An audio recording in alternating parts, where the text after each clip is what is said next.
നമസ്കാരം. Kerala PSC LDC പരീക്ഷയ്ക്ക് തയ്യാറെടുക്കുകയാണോ?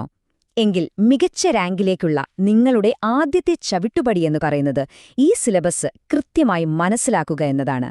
അപ്പോൾ ഈയൊരു വിശകലനത്തിൽ നമ്മൾ ഓരോ വിഷയവും അതിന്റെ മാർക്കും എവിടെയാണ് കൂടുതൽ ശ്രദ്ധിക്കേണ്ടത് എന്നും വ്യക്തമായൊന്ന് കീറിമുറിച്ചു പരിശോധിക്കാൻ പോവുകയാണ്. ശരി, നമുക്ക് തുടങ്ങിയാലോ? ദേ നോക്കൂ, ഈ പരീക്ഷയുടെ മാർക്ക് വിതരണം ഒറ്റ നോട്ടത്തിൽ എങ്ങനെയാണ്? ആകെ 100 മാർക്കിൽ പകുതിയും, അതായത് 50 മാർക്ക് പോകുന്നത് പൊതുവിജ്ഞാനത്തിനാണ്. തൊട്ടു പിന്നാലെ 20 മാർക്കുമായി ആനുകാലിക വിഷയങ്ങൾ വരുന്നുണ്ട്. ബാക്കിയുള്ള 30 മാർക്കാണ് ജനറൽ ഇംഗ്ലീഷ്, മലയാളം, കണക്ക് എന്നിവർക്കായി വിധിച്ചിരിക്കുന്നത്. അപ്പം നമ്മുടെ പഠനത്തിൽ ഏറ്റവും കൂടുതൽ ശ്രദ്ധ എവിടെ വേണമെന്ന് ഈ ഒരു ചാർട്ട് തന്നെ നമുക്ക് കൃത്യമായി പറഞ്ഞു തരുന്നുണ്ടല്ലേ? ഈ സിലബസ് നമുക്ക് ഘട്ടം ഘട്ടമായി ഒന്ന് പരിശോധിക്കാം. ആദ്യം തന്നെ പരീക്ഷയുടെ ഒരു പൊതുഘടന എങ്ങനെയാണെന്ന് നോക്കാം. അതിനുശേഷം നമ്മൾ പൊതുവിജ്ഞാനം, ആനുകാലികം, ഗണിതം, പിന്നെ ഭാഷാവിഷയങ്ങൾ എന്നിങ്ങനെ ഓരോ ഭാഗത്തേക്കും ആഴത്തിലിറങ്ങിച്ചെല്ലും. ഏറ്റവും ഒടുവിൽ ഈ കിട്ടിയ വിവരങ്ങളെല്ലാം വെച്ച് എങ്ങനെ ഒരു കിടിലൻ പഠനതന്ത്രമുണ്ടാക്കാമെന്നും കൂടി നമുക്ക് നോക്കാം. ഏതൊരു മത്സര പരീക്ഷയ്ക്ക് തയ്യാറെടുക്കുമ്പോഴും നമ്മൾ ആദ്യം ചെയ്യേണ്ട കാര്യം അതിന്റെ ഒരു ബ്ലൂ പ്രിന്റ് മനസ്സിലാക്കുക എന്നതാണ്. അതായത് മാർക്കുകൾ എവിടെയാണ് കൂടുതൽ കേന്ദ്രീകരിച്ചിരിക്കുന്നത് എന്ന് നമ്മൾ തിരിച്ചറിഞ്ഞാൽ നമ്മുടെ പഠനത്തിന് ഒരു കൃത്യമായ ദിശാബോധം കിട്ടും.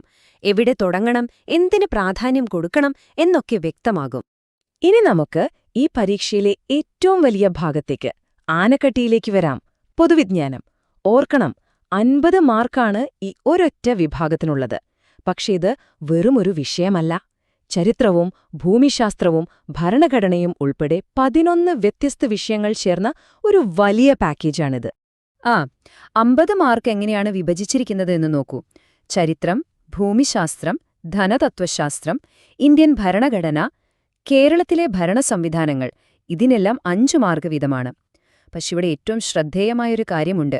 6 മാർക്കോടെ ജീവശാസ്ത്രവും പൊതുജനാരോഗ്യവുമാണ് ഈ വിഭാഗത്തിലെ ഏറ്റവും പ്രധാനപ്പെട്ട വിഷയം. ഫിസിക്സ്, കെമിസ്ട്രി, കമ്പ്യൂട്ടർ സയൻസ് എന്നിവയ്ക്ക് 3 മാർക്ക് വീതവുമാണ് വരുന്നത്. ചരിത്രത്തിന്റെ ആ 5 മാർക്ക് കിട്ടണമെങ്കിൽ നമ്മൾ കേരളം, ഇന്ത്യ, ലോകം ഈ 3 തലങ്ങളും പഠിക്കണം. കേരളത്തിൽ യൂറോപ്യന്മാരുടെ വരവ് തൊട്ട്, ഇന്ത്യയിൽ 1ാം സ്വാതന്ത്ര്യസമരം തൊട്ട്, ലോകചരിത്രത്തിലെ പ്രധാന വിപ്ലവങ്ങൾ വരെ. ചുരുക്കി പറഞ്ഞാൽ വെറും 5 മാർക്കിനു വേണ്ടി വളരെ വിശാലമായ ഒരു ഭാഗമാണ് പഠിക്കാനുള്ളത്. അപ്പോൾ ഇവിടെ ഹാർഡ് വർക്കിനേക്കാൾ സ്മാർട്ട് വർക്കിനാണ് പ്രാധാന്യം. ഇനി പൊതുവിജ്ഞാനത്തിലെ ആ സ്റ്റാർ വിഷയത്തിലേക്ക് വരാം. 6 മാർക്കാണ് ജീവശാസ്ത്രത്തിനും പൊതുജനാരോഗ്യത്തിനുമായിട്ട് നീക്കിവച്ചിരിക്കുന്നത്. മനുഷ്യശരീരം, ജീവകങ്ങൾ, പകർച്ചവ്യാധികൾ, ആരോഗ്യക്ഷേമ പദ്ധതികൾ, ഇതൊക്കെയാണ് ഇതിലെ പ്രധാന വിഷയങ്ങൾ. അതുകൊണ്ടുതന്നെ നിങ്ങളുടെ പഠനത്തിൽ ഈ ഭാഗത്തിനൊരു പ്രത്യേക പരിഗണന എന്തായാലും കൊടുക്കണം. ശരി, അപ്പോൾ പൊതുവിജ്ഞാനത്തിന്റെ 50 മാർക്കിന്റെ കണക്റ്റ് നമുക്ക് വ്യക്തമായി. ഇനി നമുക്ക് പരീക്ഷയിലെ അടുത്ത നിർണായക ഭാഗങ്ങളിലേക്ക് കടക്കാം.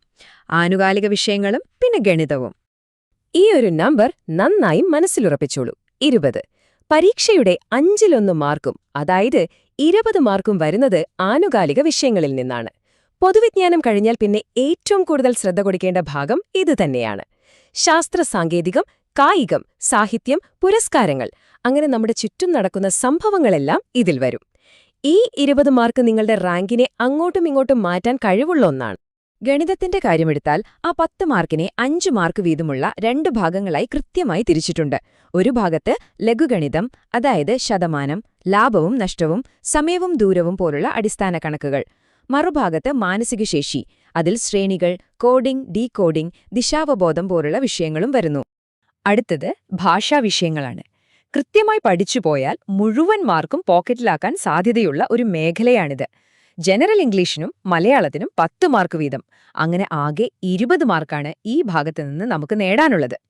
ഇംഗ്ലീഷിലെ 10 മാർക്ക് 5+5 എന്നിങ്ങനെ വളരെ കൃത്യമായി വിഭജിച്ചിരിക്കുകയാണ്.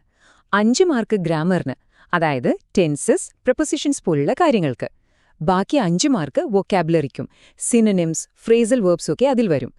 ഇതിൽ ഏതെങ്കിലും ഒരു ഭാഗം മാത്രം പഠിച്ചാൽ പോരാ, രണ്ടിലും ഒരുപോലെ ശ്രദ്ധിച്ചാൽ മാത്രമേ ആ 10 മാർക്ക് ഉറപ്പിക്കാൻ പറ്റൂ.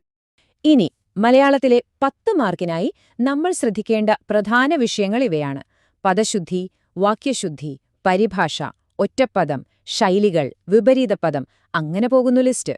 ചിട്ടയായി പഠിച്ചാൽ ഈ 10 മാർക്കും വളരെ എളുപ്പത്തിൽ നമുക്ക് നേടാനാകും. ഓക്കെ, ഇതുവരെ നമ്മൾ സിലബസിൽ എന്തൊക്കെയുണ്ട് എന്ന് വിശദമായി മനസ്സിലാക്കി. ഇനി ഏറ്റവും പ്രധാനപ്പെട്ട ചോദ്യത്തിലേക്ക് വരാം. ഈ വിവരങ്ങൾ ഉപയോഗിച്ച് നമ്മൾ എങ്ങനെ പഠിക്കണം? നമുക്ക് ഒരുമിച്ചൊരു മികച്ച പഠനതന്ത്രം എങ്ങനെ രൂപപ്പെടുത്താമെന്ന് നോക്കാം. ഈ ചാർട്ട് ശരിക്കും എല്ലാം സംഗ്രഹിക്കുന്നുണ്ട്. ഒന്നോർത്തു നോക്കൂ, പൊതുവിജ്ഞാനവും ആനുകാലികവും മാത്രം ചേരുമ്പോൾ തന്നെ 70 മാർക്കായി. 70%. പരീക്ഷയുടെ സിംഹഭാഗവും ഈ 2 ഏരിയയിൽ നിന്നാണ് വരുന്നത്. ബാക്കി 20 മാർക്ക് ഭാഷകളിൽ നിന്നും 10 മാർക്ക് ഗണിതത്തിൽ നിന്നും. നിങ്ങളുടെ പഠന സമയത്തിന്റെ ഭൂരിഭാഗവും എവിടെ ചെലവഴിക്കണമെന്നിപ്പോൾ വ്യക്തമായില്ലേ? അവസാനമായി PSC തന്നെ സിലബസിൽ നൽകിയിട്ടുള്ള ഈയൊരു മുന്നറിയിപ്പ് കൂടി നമ്മൾ ശ്രദ്ധിക്കണം. സിലബസിൽ പറഞ്ഞിട്ടുള്ള വിഷയങ്ങൾക്ക് പുറമെ ആ തസ്തികയുടെ വിദ്യാഭ്യാസ യോഗ്യതയ്ക്ക് അനുസരിച്ചുള്ള മറ്റു ചോദ്യങ്ങളും ചോദ്യപേപ്പറിൽ വരാം എന്നാണ് അവർ പറയുന്നത്. അതിനർത്ഥം സിലബസ് ഒരു വഴികാട്ടിയാണ്, പക്ഷേ നമ്മുടെ വായന അതിൽ ഒതുങ്ങരുത് എന്ന് തന്നെയാണ്. ഈ വിശകലനം ഇവിടെ തീരുമ്പോൾ നിങ്ങൾ സ്വയം ചോദിക്കേണ്ട ഒരൊറ്റ ചോദ്യമുണ്ട്. നിങ്ങളുടെ ഇപ്പോഴത്തെ പഠനരീതി നമ്മൾ ഇന്ന് കണ്ട ഈ മാർക്ക് വിഭജനവുമായി പൊരുത്തപ്പെടുന്നുണ്ടോ? 70% മാർക്കുള്ള ഭാഗങ്ങൾക്ക് അത്രയും പ്രാധാന്യം നിങ്ങളുടെ ടൈം ടേബിളിൽ നിങ്ങൾ കൊടുക്കുന്നുണ്ടോ? ആലോചിക്കുക. ഈ ചോദ്യത്തിനുള്ള ഉത്തരം ഒരുപക്ഷേ നിങ്ങളുടെ വിജയത്തെ തന്നെ നിർണയിച്ചേക്കാം. നിങ്ങളുടെ തയ്യാറെടുപ്പുകൾക്ക് എല്ലാ ആശംസകളും.